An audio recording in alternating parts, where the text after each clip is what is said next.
Hello, everyone, and welcome back to Ethos Online. Again, this is a space where we can be, belong, and become the very best version of ourselves. So, wherever you're joining us, again, whether that's Florida, Arizona, California, Michigan, Idaho, wherever it is, we just want to say thank you for joining us today. We have been, again, moving through the book of Genesis for well over a year, and I would argue we have done some in depth study that most people don't get the chance to do. And so we are doing what rabbis would do, Jewish rabbis. We are taking time, energy, we're asking really deep questions of the text. And so here at Ethos, what we feel is important is we want to know the actual context. We want to know the actual what the words meant, the people who wrote it. What did they have to say about the text, right? What did they believe about the text? Before we look at it in 2022, it's important to understand how it was first originally understood. And so, yes, interpretations will shift and change over time. Yes, Christianity has kind of taken it and said it's ours to the Jewish community, which you can see there could be potential issues there. But what we want to do is we want to understand it first in its context, then learn to apply it. And so that's what we do every single week. Some call that historicism, some call it contextualizing, whatever you'd like to call it. It's the hard work. And so every week we're dedicated to bringing you something interesting, and usually we just move through a couple verses and try to pull something heavy from it and stick right to the Bible in its context. But today we're going to move through 5 verses. Last week we did a whole chapter, and that's why it was 50 minutes long, right? It was a very long time period together, but there was a lot of rich depthness in there. But it was, again, it was kind of longer, wasn't it? 50 minutes, but well worth it. So today it's a little bit shorter, the text itself, but there's some real gems here that I want to show with. So let's do it. And again, before we do, we remind our viewers, we remind ourselves that Genesis was not written as a history book. Right? Again, Genesis was written 587 BC. It's compiled, right, with the rest of these books: Genesis, Exodus, Leviticus, Numbers, Deuteronomy. It is compiled because these Jewish people, right, these Hebrew people, this small tribe of people, pretty young to the scene, right? Historically, they are basically captured by the Babylonian Empire. And they're brought into this city, and they're basically, the assumption is you are going to assimilate, right? You're going to take on our gods, our traditions, our rituals. You will become one of us, right? You'll become a Babylonian. And so Israel says, no, we're going to hold true to what it means to be a Hebrew, right? We're going to keep Judaism kosher. And so Torah, again, is a written response to the fears of assimilation. We write down our stories, we write down our rituals, we write down our heroic stories so that we remember what our values are, we remember what we believe, we remember all of this so we can pass it down to those generations that will come next, who may just be free, right? That may not be under Babylonian captivity. And when they leave captivity, the hope is they will still retain their Judaism. Makes sense. Beautiful. Not a history book, right? Not a history book. So let's delve in to Genesis chapter 37, verses 1 through 5. So if you have your Bibles, pull those open. I'm going to continue reading through one of my favorite texts. I'll even post it online at some point, but it's more of like the Hebraic response. It's an interpretation of. So most of the words are much closer in the English to the Hebrew. So I'll post that for you as well, so you can begin reading there. It's very helpful. So I'll read this first, and we'll delve in. So here we go. Jacob dwelt in the land of his father's sojournings, in the land of, Canaan. We talk about Canaan a lot, don't we? These are the generations of Jacob. When Joseph was 17 years old, being a shepherd, he was with his brothers with the flocks. And he was a lad, and was with the sons of Bilhah and with the sons of Zilpah, his father's wives. And Joseph brought evil tales about them to their father. And Israel loved Joseph more than all of his sons because he was a son of his old age, and he made him a fine woolen coat. And his brothers saw that their father loved him more than all of his brothers. So they hated him, and they could not speak with him peacefully. And Joseph dreamed a dream and told his brothers, and they continued to hate him. So, today we're going to delve in. We're actually going to talk about the coat, which has a lot of depth, symbolism, interesting metaphor, a lot of interesting historical context. We're not going to talk about the coat today. So many of you who have watched Joseph and the multicolored dream coat, not going to go there today because there's some other elements that are really important. So first thing about this interpretation is this. They are going to try to set up the story of Joseph. And so when a new story is introduced, most Jewish writing is going to do some interesting techniques that you'll see repeated over and over again. So here we go. Number one, Joseph dwelt. So seems kind of blah, right? Joseph dwelt, big deal. Here's the thing. There's an interesting rabbinical interpretation that is repeated over and over again. Joseph dwelt actually had some really heavy meaning here. So let me read to you what Rashi says here about Joseph dwelt. And this is an interpretation that continues even to today. So Jacob dwelling can be understood in this. A person searches in the sand and sifts it with a sieve until he finds the pearl. And when he finds it, he casts the pebbles from his hand and keeps the pearl. The divine is sifting through Israel, and what remains will cause Israel to be strengthened. And so Jacob dwells. This idea for them, this idea of dwelling, essentially the idea here is strong men, strong women of Israel when they're in captivity. All right, when they are being essentially they're pushed to the limit, right? When they're at the place where it just seems absolutely crushing. Strong men, strong women, what they do is they choose to rise up. And so in this moment, Israel is essentially saying this. There are some of us who are going to rise to the top. Some of us are going to make it. Some of us aren't. And so the idea here is they believe this dwelling before he steps into this next phase of Israel is that it's another sifting moment.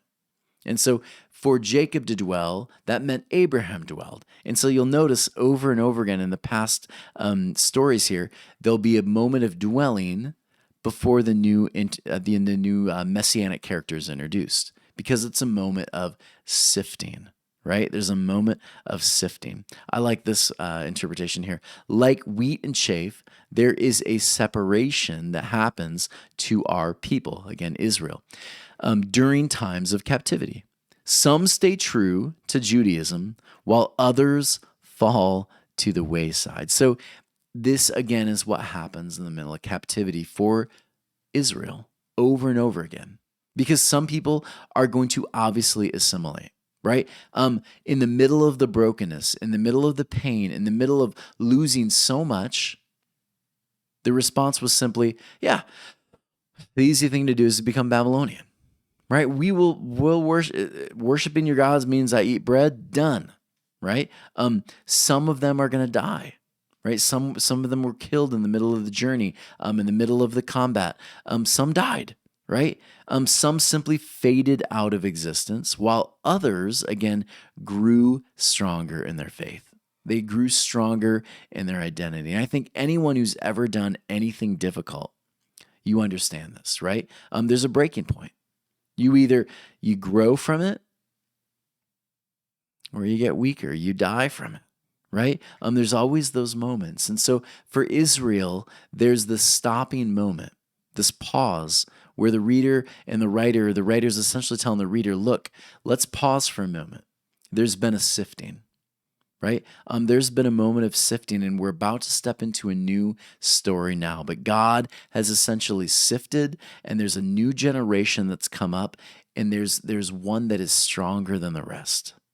Let me tell you about Joseph. That's how the story starts. And what a cool beginning, right? After the sifting, guess who comes out? Joseph. Joseph emerges here. There's been a sifting. It almost sounds really, almost very heroic, right? Epic. Sounds very epic, heroic. We're about to experience something really cool. We're about to meet a really interesting individual. So Jacob dwelt.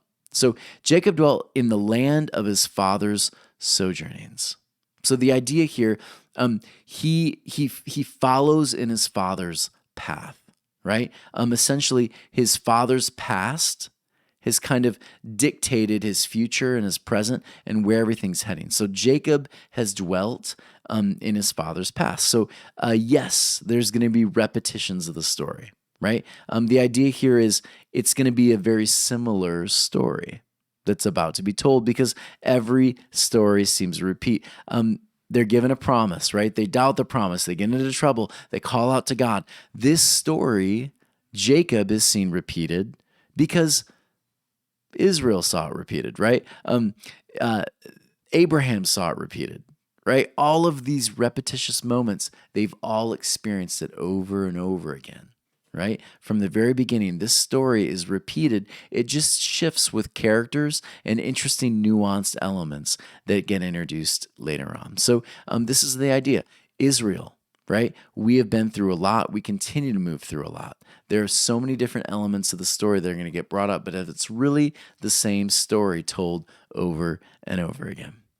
So we'll continue. These are the generations of Jacob. Here's an interesting interpretation of this one from Midrash Agada. And so this one is a fascinating one to me. Scripture bases the generations of Jacob on Joseph because of many things. One is that with his entire being, Jacob served Laban only for Rachel, and Rachel bore Joseph. In addition, Joseph's features resembled Jacob's, and whatever happened to Jacob happened to Joseph. This one, Jacob, was hated, and that one, Joseph, was hated. And his one brother Esau sought to kill him, and that one his brothers sought to kill him. And likewise, many other similarities related. The idea here is the story of Jacob.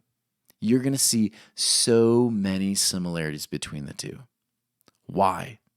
Because again, it's the same story because it's the story of Israel. And so any Jewish person is going to be reminded immediately, our stories repeat.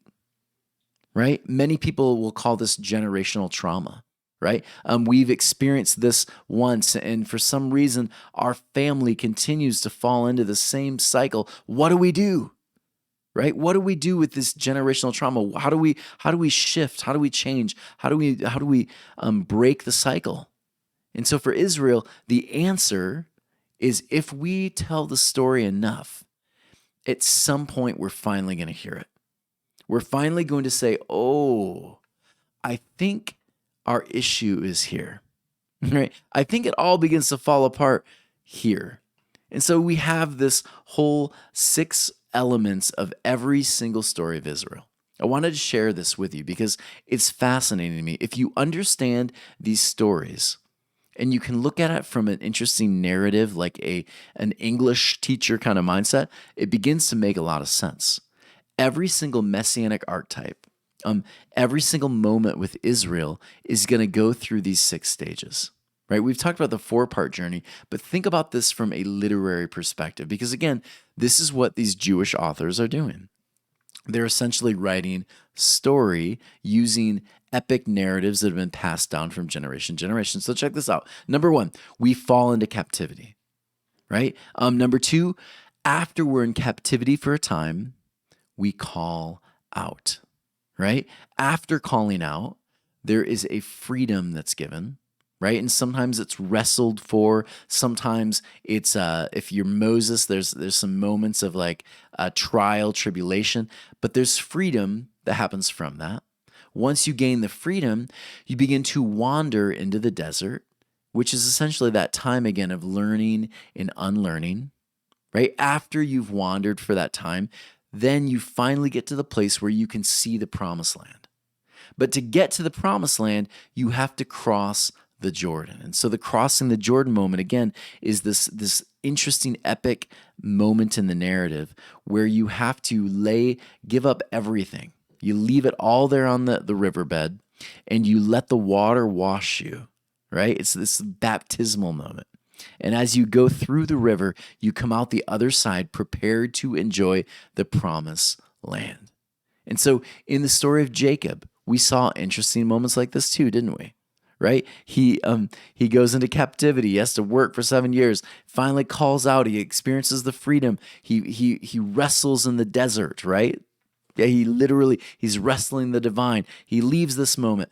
He crosses over to this moment with his brother. After this experience, he heads to, big surprise, Canaan, right? The promised land. This story is repeated over and over and over again.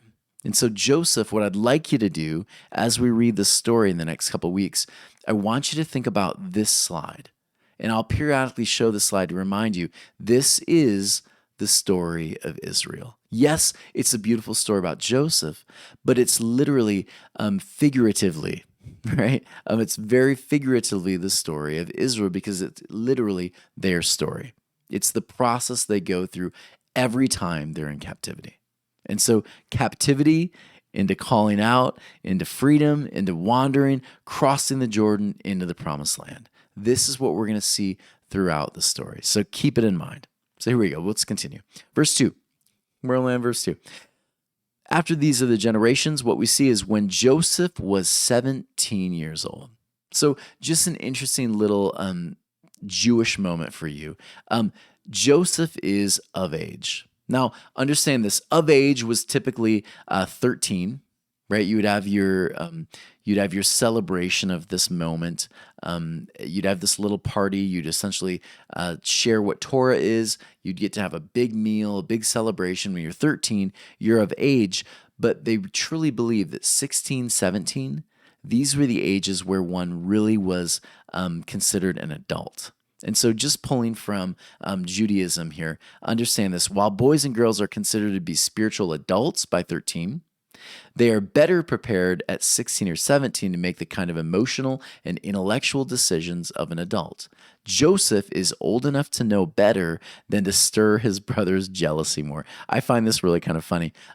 Joseph knows better, right? He's at a place where he's not really this little kid anymore. He is an adult. They would have been treating him like an adult. I think oftentimes in like the stories where we have the felt board story, we have the VeggieTales story, Joseph seems cute and little and he's in his little coat. But the truth is, Joseph, if I'm reading this from a Jewish perspective, Joseph is an adult, right? He's been through things. He has the sound mind to know better in some of these moments. And so again, remember Joseph through this lens. He is an adult. He is not just some child or a teenager or whatever. He is an adult. So keep that in mind. He's of age, right? We'll keep going. Notice this, being a shepherd. Yeah, there's again some repetition in the story. He's a shepherd. He's essentially joining the ranks of people like like David, right? Jacob, like his father, right? The story repeats. To be a shepherd, get this, to be a shepherd is to watch after your flocks. You're basically you're leading them to an abundant life. And so when you look at this picture, you'll notice Moses, David, Jacob, you've got Noah, Jesus, all of these different messianic archetypes. The whole point of their presence in these moments in Scripture was to lead their people out of captivity. Right? That was the whole intention of what a Messiah would do. So Messiah characters were always supposed to lead their people to the promised land, away from captivity into freedom. And so as a shepherd, it's not like a big surprise here. Of course he would be a shepherd, right? The idea of the shepherd, he's going to shepherd the flock of Israel. And yes, there are interesting like nomadic elements to it. Yes, they were a nomadic tribe. They probably did shepherd a lot. But the idea here again is he is leading his people like sheep, right? Really kind of beautiful. We'll keep going. Joseph, we're told, brought evil tales about his brothers to his father. Many people, they miss this, right? Joseph is basically telling on his brothers and sisters. Why? Why is this brought up? The idea here, in almost every single interpretation that we find from the different rabbis of that era, medieval times, and today, the idea here is Joseph, he's actually able to identify what's good and what's bad. Kind of important in a leader, right? Joseph notices the error of his brothers and sisters' way, right? Because the sisters are also there, but they're just not mentioned, of course. But we have this moment where Joseph, we're told, he is able to observe and see where his brothers are erring, where they're going astray. He's aware of this. And so this is something that's not always popular with leaders, right? For many followers, we don't always want to know where we're going astray. And so we're told Joseph sees it, he understands it, and we'll delve into that a little bit more. Notice this in verse 3. And Israel loved Joseph more than all of his sons because he was the son of his old age. Now, there's another moment here. Why Joseph? Why does Jacob have to pour all this love? Isn't it setting Joseph up for like failure, right? Isn't Jacob he's going out of his way to treat Joseph better than the others? Is that the idea here? Well, no. Again, think about this. This is the story of Israel, right? Joseph is the leader. He's leading his people. The divine takes on the image of Jacob. Right? We connect the divine with Jacob. Jacob's going to immediately connect with Joseph. Joseph is going to understand the divine better, and so the two are going to be aligned. And this is how a Jewish person, again, would have understood this. This is Israel, right? So these kind of interpretations are rich. They're all over the place. Rabbi Onokolos, he says, for he was a wise son to him. Whatever he had learned from Shem and Ebner, he gave over to him. He understood the ways of Torah.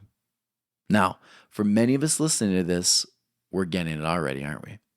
Jacob and Esau, right? The difference was the higher and lower self. Remember, we talked about this for a while. Interesting that Jacob's son Joseph is the very similar way to Jacob. Right? He is the one that dwells in the tents. He understands the blessing. He is the one that understands good and evil. He is the one that understands the beauty and the promise of Torah. And so Joseph, of course, is going to be the promised one, the one that's going to lead his people out. Because if you don't understand Torah, if you don't understand the differences between good and evil, if you can't do that, then you have no business leading your people to freedom. Because what will happen? Well, you'll lead them right back into captivity. And so, of course, it's going to be Joseph, right? It's going to be Joseph. He understands Torah. It's the story repeated. It's beautiful. Let's keep going. So they hated him, and they could not speak with him peacefully. So get this. He is about to fall victim to his brothers, isn't he? We know this from the story because his brothers do not understand the blessing, the promise, the gift, right? That is Torah. And this was the same issue with Esau, right? Esau doesn't understand the gift. He just gives it away for some soup, essentially, right? Some lentils. He doesn't get it. And the brothers, of course, they play the same part. They don't get it. And why, again, are there 12? Well, of course, the different tribes are mentioned here. The idea here is one tribe understands it. This tribe that's going to lead the people, right? The others follow. They don't get it. And so Israel, while they're reading this, they're picking up on this immediately, right? Joseph understands there's going to be jealousy. It's an idea that is repeated. And if you are Jewish, again, you make another interesting motif connection. This one right here. The motif of jealousy and hate toward the younger brother is repeated throughout much of scriptures. From Cain and Abel to Joseph and his brothers, blood is often spilt when jealousy is given room in the heart of man. Yeah, Interesting twist, right? Again, the brother, the one that understands, the one that sees the beauty, the promise, the one that spends time in the tent, the one that studies, the one that cherishes Torah, often becomes the victim, right? Because others don't understand the blessing. And when they speak of the blessing, it sounds like a curse to those that don't get it, right? It sounds like a burden. Yeah, some of you are thinking about the Ten Commandments right now, and you're absolutely right. For Jewish people, when they thought of the Ten Commandments, they actually thought of life. These are the things that are going to keep us Jewish, right? These are the things that are going to keep us, hold our identity, remind us of who we are. It's a blessing. But for those that don't understand it, it becomes a curse. Yeah. You see it, right? It becomes an absolute curse. And oftentimes, those who share the blessing that seems like a curse can sometimes become victims. You see the story, right? This is the story Israel's seeing when they're reading it. So it goes on in verse 5. And Joseph dreamed a dream and told his brothers. So we're going to stop on this one, but think about this one for a moment, and we'll get into it more heavily next week along with the coat. But here's the question. Why tell your brothers a dream if it's going to infuriate them? Why tell them the dream if it's going to get you killed, right? If you know they're going to understand that this thing, even though it is an absolute blessing, is going to feel like a curse to them. If you know that to be true, why share it in the first place? Here's a great answer. This comes from Rashi. Joseph's dream is a warning to his brothers, yet it is not understood. A jealous, bitter heart cannot hear painful truth without turning toward violence in response. So again, the beautiful idea here is, yes, it's going to be hard for some people to hear. Yes, the Ten Commandments, your gift, whatever the thing is, whatever the message is, it may be hard to swallow by some. But when you understand the richness of it, when you understand the beauty of it, how much life it can offer, it is worth sharing, right? It's worth sharing, even if it's something that may not be understood at first. And this is what Israel's trying to say to their people. Look, we're going to share with you stories and warnings about where we might be heading. And it might be painful at first because you might have already assimilated some. But if you would just listen a little longer, if you just listen to some of these stories and these warnings from our kings, you might hear that there's real beauty in life here. There's still time to turn it around. And I know it sounds like a curse, but I promise you in the end, the freedom you will experience is worth it. That's this message that Israel's being told right here. Listen, I know it's going to be painful, but just listen to the story. Listen to the story. I think about the different prophets of old, right? And then I think about Jesus.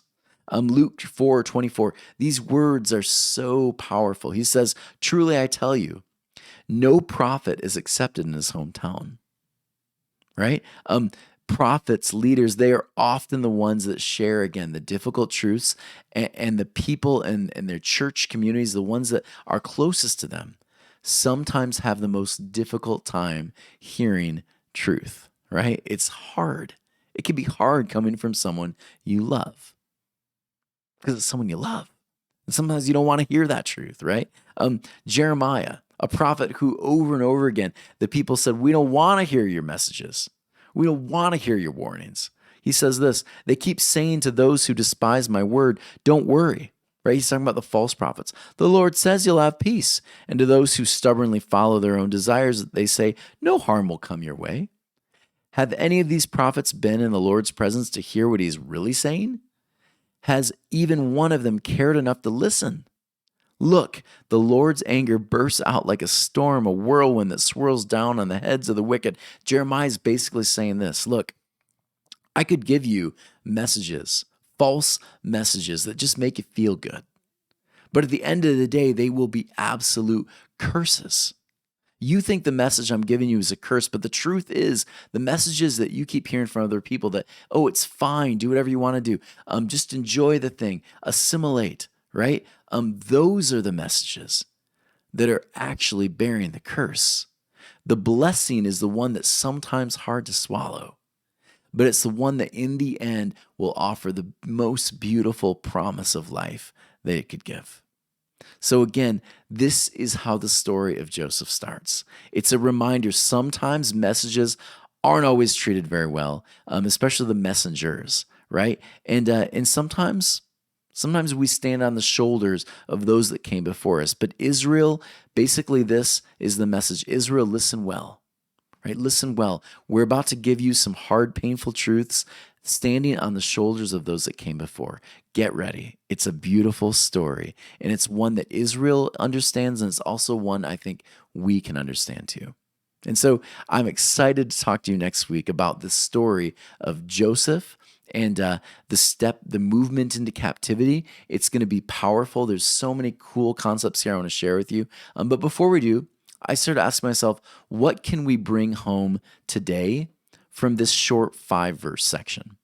And I started thinking, the whole idea I keep hearing myself say and move through is oftentimes hard messages we don't always want to hear. I started thinking about my own journey, how sometimes those people who came to me with criticism and helpful criticism, it wasn't always easy to swallow. And sometimes I would get defensive. Today I look back and I think, man, I am grateful for those voices, even though sometimes they felt like a pain, right? They were a bit of a pain to me. And I look back and I think, no. Some of those voices, not all, but many of those voices, they came from a deep caring for me and the message. And I look back and I think, oh yeah, that was wisdom there. And so I thought, how can we be more open to constructive criticism? So number one, listen.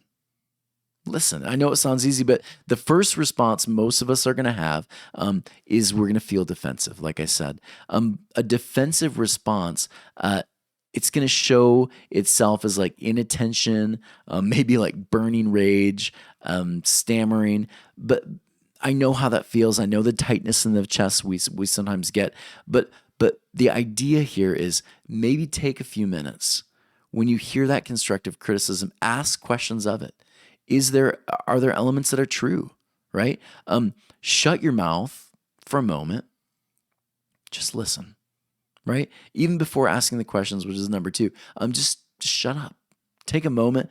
Just ask yourself, can I just listen for a moment? Can I hear what they're actually saying? Just listen, which again opens up to number two, ask questions of it then. After you've listened, after you've really heard the criticism, oftentimes, again, listening for the constructive criticism. After you've listened to it, ask some questions. Ask questions. These questions are really important if the criticism received isn't particularly clear, right? So by asking clarifying questions, you're having a conversation with your critic. And I think that's really important. You can create a moment of cooperation, right? You can kind of ask these questions and get them involved in it. Oh, interesting. What would you do differently? Oh, that didn't fall well for you. Okay, well, how might it fall differently then that would make this make more sense? I didn't do that thing how you asked me to do it. Man, I must have blown it. What did I miss? What piece did I miss here, boss? Right? Asking those questions is going to create cooperation instead of defensiveness or another enemy. Number three, respond. If you don't agree with the criticism and you're positive it's not just your ego in the way, you can tell the criticizer that, right? You can say that. Instead of using an angry tone, try responding by saying something like, "I didn't realize I came across that way," right? Thanks for sharing your opinion. From my side, it seems like whatever, right? Then fill in the blank with your real opinion. From my perspective, it's an incredibly, again, useful phrase to use here, right? From my perspective, I saw this, right? You can ask questions and then you can respond. Or you can simply say, man, great point. Never saw that before. Got it, right? Respond. And then accentuate the positive. I am learning to do this often now. Your manager is not looking for you to defend yourself when they bring up the criticism, right? Your manager's looking to make sure that you hear what they're saying. And this comes from a friend as well. And so they're looking for a way to help with the behavior or the idea or the concept. They want to help you grow, right? They want it to get better. So try not to respond by pointing out something negative. Point out something positive. So you might say, "Thanks so much for feedback. Man, I really screwed it up that time." Right? I'm gonna definitely work on bettering this next time. Oh, that's a fantastic idea. Thank you for bringing that to my attention. Find a way to accentuate it. Find a way to bring something positive from it. You could even say, "Hey, good idea. I think maybe I might even try this next time." Right? After you've gone through that, you can end on a really positive note. And then lastly, own it. Right? There's no denying it. It's tough to hear ways you're not perfect. Yeah, some of us, it's a surprise. We're not perfect, right? Others of us, we're like, yeah, thank goodness I'm not perfect. So really absorb the criticism. And I know that sounds weird, but feel it in a way that like it feels it in your bones, and then take responsibility for where you went wrong. Take responsibility, own it. Lots of people don't own their mistakes. They put the blame on someone else, and it just keeps them from improving. And so once you own it, I would argue you can better yourself. Own it, change, shift, move, become a better version of yourself, and open up an interesting conversation with those people. Who knows? They might grow as you grow as well, and you might even grow together from it. I absolutely loved sharing this idea with you today. Thank you. As always, what I want to do is point you to ethos-church.org/donate. Again, we are a tax-deductible organization, and we work so hard every week to share all of these concepts with you. We spend a ton of time studying, preparing, video editing, all of those things. We do that together. And so we just want to say thank you for your donations and ask that you continue partnering with us in this. If you'd like to do anything online with us live, please consider going to our living rooms where we do online discussions, online boards, all of it. It's so much fun. And then, as always, hit that subscribe button, share this with friends. We really want to grow the channel. I understand that most people are wanting to see the full thing before they really start sharing. I get it, but I'd love for you to at least hit those like buttons, begin sharing it more and more, because it's going to take people time anyways, right? When they get that full playlist soon, it's going to be big, right? It's over a year and a half worth of material, but start sharing it now. Get people stepping into this now, because again, I think it's such a beautiful message. Everyone, thank you so much for joining us. I can't wait to see you next week where we delve into verses 6 and on. Take care. See you next week.